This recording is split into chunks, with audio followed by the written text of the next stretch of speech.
How to add audio to Canva. Hello everyone, this is Lisa from Create, Login and Delete. Now let's get started. First you have to launch your Canva and then head towards the project in which you want to add the audio.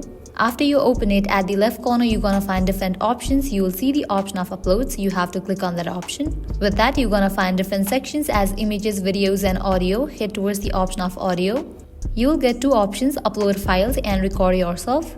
You are able to record yourself, or also you can use any audio in your Canva project. In order to add music audio to your project, click on this option of upload files. Now you can choose any of the audio file that you want to add in your project. It's in the process to be uploaded. After audio has been uploaded, now you have to drag it and place it at the bottom in this way. Now you can use different features such as audio effects, adjust and beat sync. So this is how you can easily add music to Canva. I hope you guys are clear about it. At the end, if you guys find this video helpful, don't forget to like, share and subscribe. Thank you.